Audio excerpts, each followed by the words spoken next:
Firstly, connection panel zones have much larger shear stresses than the adjacent beam and column members. For elastic analysis, you can calculate the shear stresses from the forces in the beams and columns. You don't have to have an explicit panel zone element. For an inelastic analysis, however, the panel zone may yield. In this case, it is necessary to have an explicit panel zone element. Perform makes it fairly easy for you to do this. I'm not going to go into the details. Concrete frames are more complicated, and I think typically, I think I'm correct on this, ASC 41 says that panel zones in concrete frames should remain elastic. This is what the panel zone element looks like, and don't worry too much about the details. It consists basically of 4 rigid links which are hinged together, and it has a nonlinear rotational spring which models the shear stiffness and strength of the panel zone. And this is covered in fair detail in the Perform documentation. You don't need to worry about the details here. ASC 41 deformation capacities for panel zones. This is ASC 41. It's given, as before for steel, as a ratio of plastic to yield rotation. 1 for IO, 8 and 11 for CP. For a beam, these were, if I remember correctly, 6 and 8 or something like that. It allows you rather more rotation for than it would be for a beam. Now, I've put up here the FEMA 273 numbers, and actually I've done this for a couple of reasons. One is that Perform 3D comes with a walkthrough example, this CSI version of Perform. And when I put in that example, it was an old example, and I'd assigned capacities to the panel zones based on FEMA 273, and I didn't realize it had been changed for FEMA 356 and ASC 41. And so the thing says, well, these are the ASC 41 capacities. They're not. They're the FEMA 273 capacities. That's part of the reason. The other reason is just to indicate that how inexact a science this is. FEMA 273 was the precursor to 356. And it actually specified the rotation capacities rather differently, but if we use a 50 KSI steel, these are comparisons of what was allowed in FEMA 273 and what's allowed in ASC 41. And these are pretty big differences. I don't know why these differences occurred, but let's just indicate this is a highly inexact science because FEMA 273 is not that old. But somewhere between 273 and ASC 41, somebody decided that it was necessary to reduce the capacities by more than a third. So it's a pretty inexact process. So let's go back to Perform 3D again. I'm going to just show an example of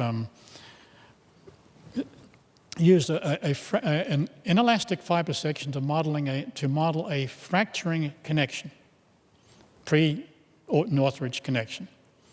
And without going into details, I've got a tension-only material which is brittle to measure the tension in the flange. I've used a concrete material which is in compression, which doesn't fail in compression, and I've done this for both flanges. I've added a couple of web connection fibers which are more ductile. So it's an approximate model of a fracturing connection. And then I've run analyses, and I've run a pushover analysis in the H1 direction. And I'm going to plot the pushover curve. And there's some jiggles here. These jiggles occur where the connections fail. And without going into details, it can tell you by the time it gets out to the end there, every one of those connections has failed in tension. And remember this number. It's 0.45 G. There's a strength out here, about 5% drift. Okay, then I'm going to go to a second model. One thing I'm going to do is actually come to this beam,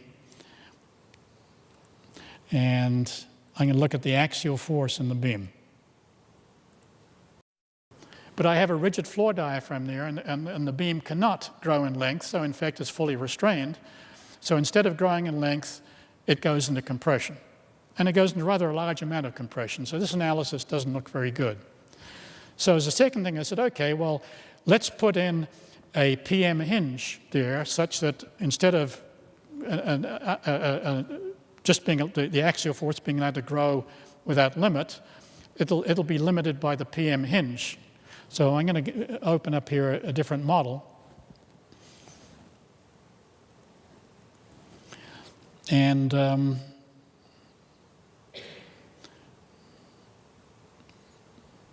properties, and again, this is the same beam. I'm going to show the properties. And the thing I've done in here is I put in a PM hinge based on a W27 by 94. Okay? And I do the pushover analysis again. And it levels out at here at about 0.32 G. The previous one was 0.45 G. So I've sort of accounted for some the axial force effects, but have I really accounted for them? I'm not really sure whether this is right. And it makes a substantial difference, by the way. And one of the things here is these things can happen when you do nonlinear analysis. So you have to be careful. It's not a matter of plugging into a computer program and doing analysis and believing the results, because you're just analyzing your model. You have to be a good engineer, and you have to understand what's going on behind those results. So I did a third analysis here, and what I did was I took the beams and I put in axial releases in the beams, so that even though they were restrained by the rigid floor diaphragm, they could have zero axial force because they had an axial release. And I'll do that with looking at a third model.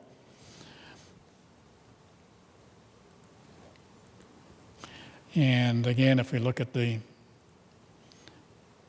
properties, here I put in an axial release for the girder, which is actually, it happens to be it's a component in Perform, so it's an axial release with a zero stiffness. Okay, so now the beam cannot develop any axial restraint, and the connections are free to hinge. And I'll do the pushover analysis again.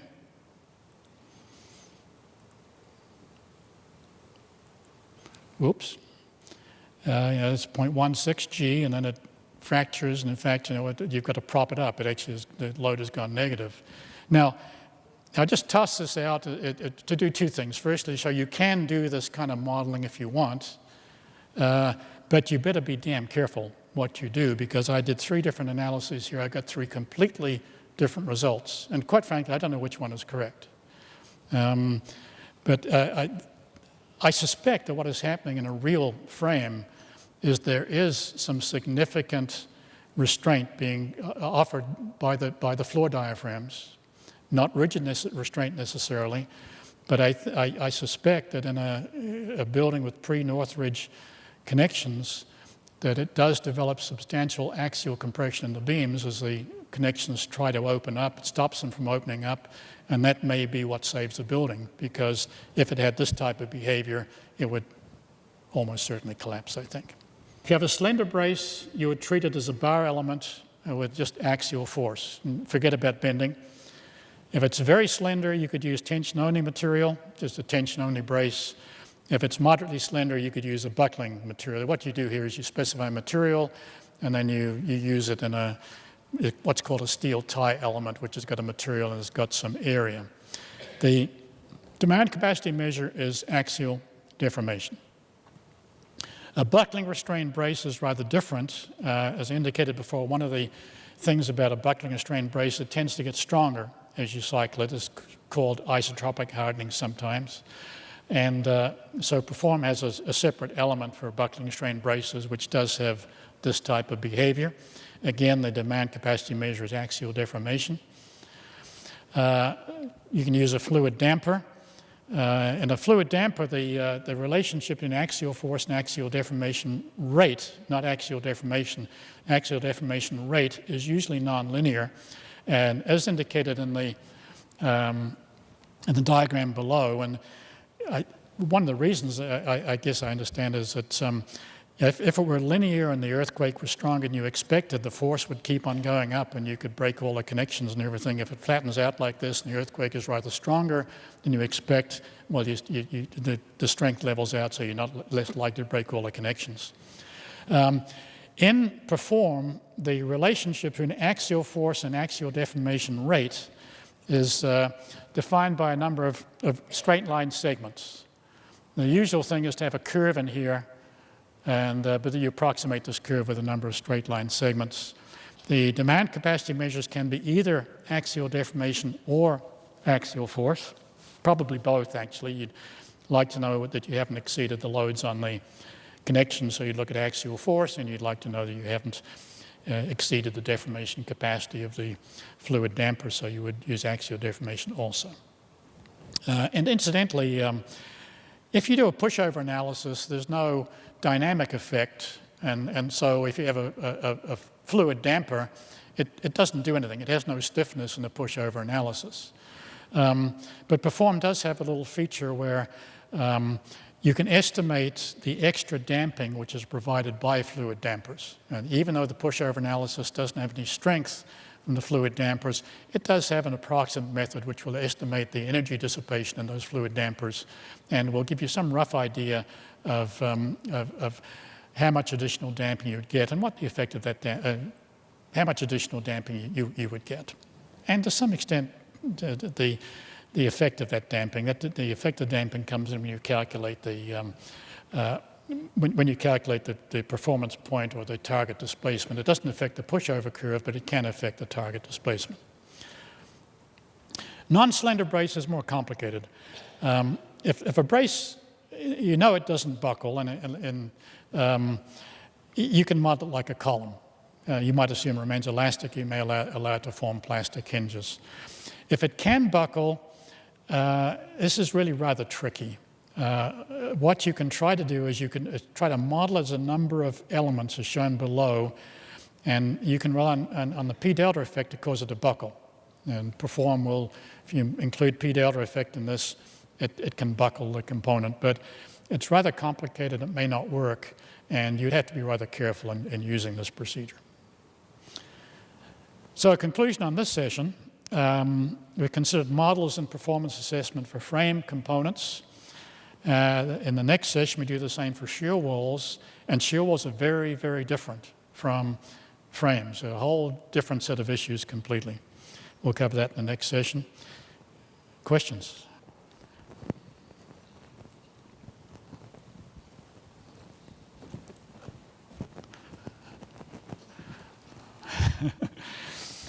I was just wondering what kind of strain hardening can you represent for the shear link element? For the eccentrically braced frames, so the shear link. For the shear link, yeah. The question is, if you have a shear hinge for a shear link in an eccentrically braced frame, what sort of strain hardening? I think what you may be getting at is that I showed the hysteresis loop for a buckling restrained brace, which increases on strength.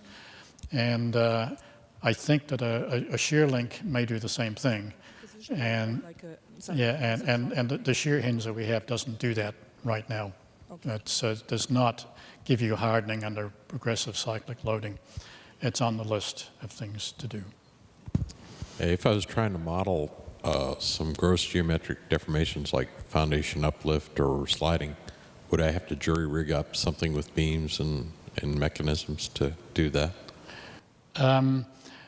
Yeah. Did you say gross deformations or sliding and uplift and things? Yeah, I would like to distinguish that they're not really large displacement effects. You don't have to do a large displacement analysis for this. If it's uplift on a foundation, basically that's kind of a gap type element, and you can do that. If it's pounding between a couple of buildings, again, it's a gap type element. You can do that also. Okay. Yeah, Dr. Mao. And how to consider the buckle in a column? You mean an actual column or a brace? It's a typical column in a moment resisting frame. Yeah. Well, they don't buckle. They don't buckle. I don't think so. The frame as a whole can buckle. It forms plastic hinges and forms a mechanism, and the P delta effect can cause the frame as a whole to buckle. But I think you'd be pretty hard pressed to find a column in a moment resisting frame where the column actually buckles as a pin-ended column. Well, I think I could be wrong, but if you have a moment resisting frame, With that, not a braced frame, not a braced frame, an unbraced frame. Maybe with the shear wall moment frame, this kind of structure, column. So something more now of a brace frame, so either braced by a shear wall or again, I'm not really sure they're going to buckle. It's kind of hard to get a, I know you have L/R ratios and things for columns. I'm not sure they ever really buckle. However, this gets into the class of problem that indicated for braces. It was the very last slide that I showed, is if it really is important and you have to model it, and it probably shouldn't happen anyway, you have to use a model, something like this, and it actually is a very difficult problem. Now, there is no single simple element that you can use and perform which will buckle. Well, actually, if you could treat it as a buckling brace with only axial force, then you could do it. But if you have PM interaction that's got a lot of bending stiffness, but it still buckles, you could just treat it as an axial member, which has got something like this. And if you wanted some bending stiffness, some axial buckling, maybe you could put two members in parallel. One of them, you could have a column with plastic hinges but no axial stiffness. And you could put in parallel with something which has got axial stiffness and no bending stiffness, and maybe you could fudge it a little bit. But if you really want to model a braced frame or a column actually buckles, that's a tough problem. And I'm not sure exactly how to do it. Dr. Powell, you touched briefly on diaphragms and how you modeled a rigid diaphragm, but I believe some design standards are getting away from fully rigid and fully flexible diaphragms to one where you'd want to model the stiffness, at least elastic stiffness. Is there any way to model that and perform? And also, there are some cases where you introduce elements, lateral resisting elements at various floors, and you may want to look at a link element in your diaphragm. Is it possible to look at that with perform? I missed the last bit again because of the echo. Perhaps a link element in your diaphragm where you introduce more stiffness at a lower floor if you have setbacks in your building. Well, I don't have any, I will talk actually about floor diaphragms a little bit and shear walls. If it's not okay to assume a rigid diaphragm and you have to model as deformable, then you've got to model it using elements. And that's not an easy thing to do, and it does also increase the computer time rather dramatically, unfortunately. It can be done. The Performer's got quite a number of elements that you could use to model deformable diaphragms. I'll say a little bit about it when we're talking about shear walls. You talked about using strain demands, and that you wouldn't be able to realistically determine them, strain demands. Using for frame elements. For frame elements, for beams and columns. Even using the fiber models, you wouldn't even using fiber models? Actually, this is a good question. I did say that strain was not a good demand capacity measure now. And I also said curvature wasn't. Now, if you use a plastic zone model, as I actually am inconsistent here because I contradicted myself, is if you use a plastic zone model, then you can use the average curvature over the plastic zone as an appropriate demand capacity measure. When I said that curvature and strain were not good measures, I was really referring, I hope, to the exact model where you try to predict the exact amount of strain. When you use a plastic zone and you use strain over a plastic zone, what you're saying is that the gauge length for calculating strain is the plastic zone length. And it's the same with curvature. Is you're not using the peak curvature, you're using the average curvature over that zone. That's okay.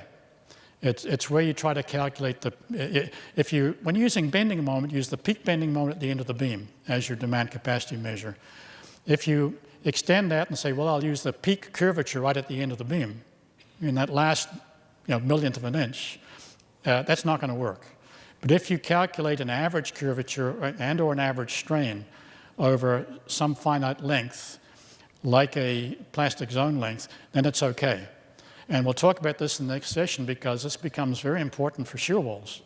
Because in shear walls, you may quite likely use strain as a demand capacity measure, but you have to define your gauge length very carefully. It's not just any old strain, it's a special strain over a special gauge length, and we'll talk about that later.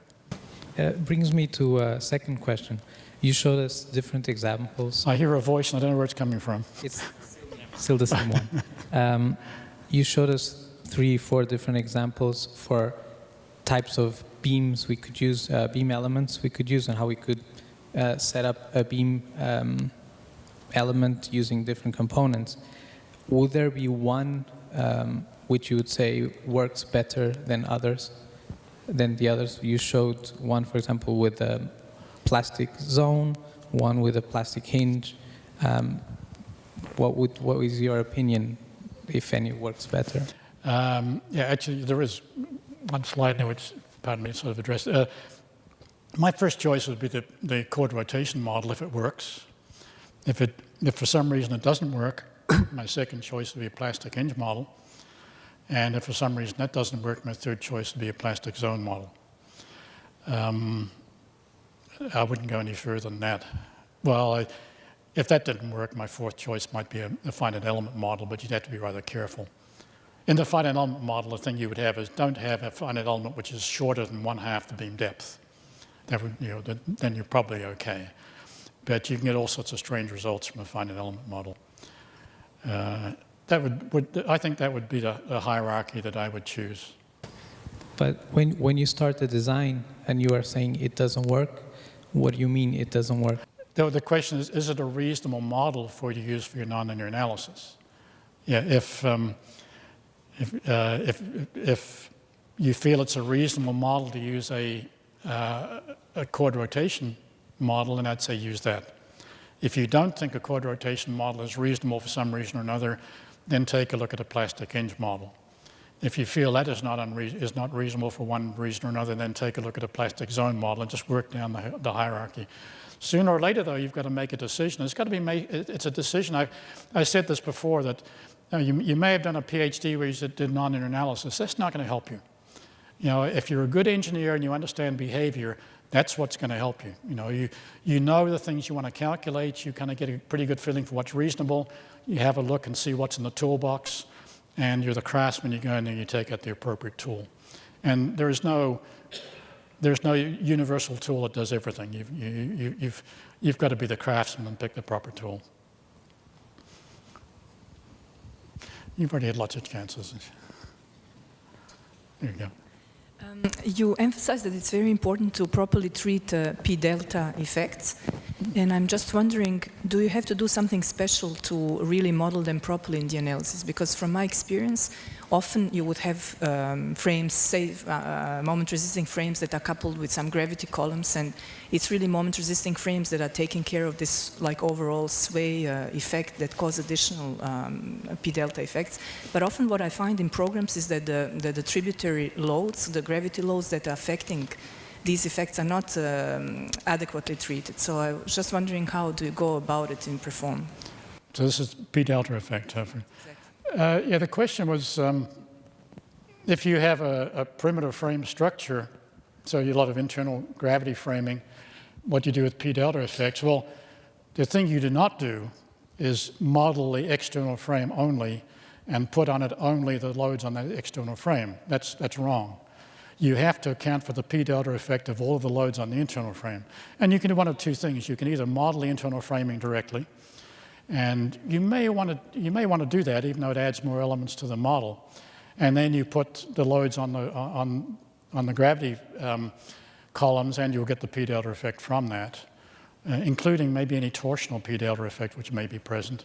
The alternative is not to model the internal framing, but now you must put in a special P delta column, where you put on that column all of the loads on the internal columns, and that will provide you with the P delta effect. It won't have any torsional stuff, it'll only be the translation, but the torsional usually isn't that very large. But the mistake is to leave it off. You must put it in. I was looking at rocking structures, and I was just wondering what within the toolbox would be the best way to capture permanent settlement, vertical ratcheting down of the footing, not too dissimilar to the column with the plasticity theory.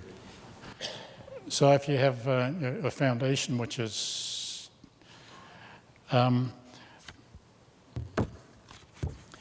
if you have a foundation which is not going to go anywhere, then I think you can model it even with rigid supports or maybe with elastic springs. But if your foundation is going to have significant inelastic deformation, then I think you have to model it. You've got to put in models for the piles and things like that. And again, you go to the toolbox and you have a look and you see what might work.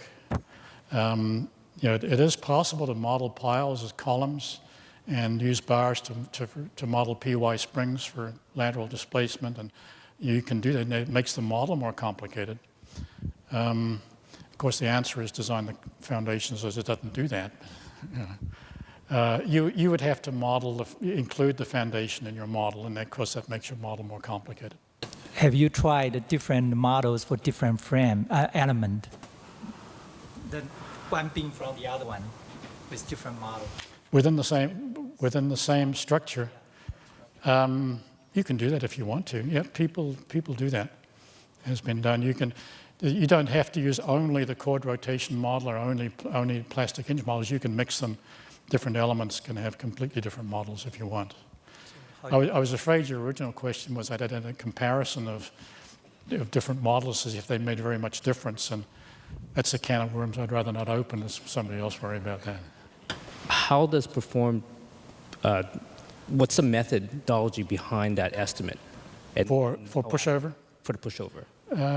It's basically pretty straightforward. At any particular point in the pushover analysis, you know what the deformation is of each of the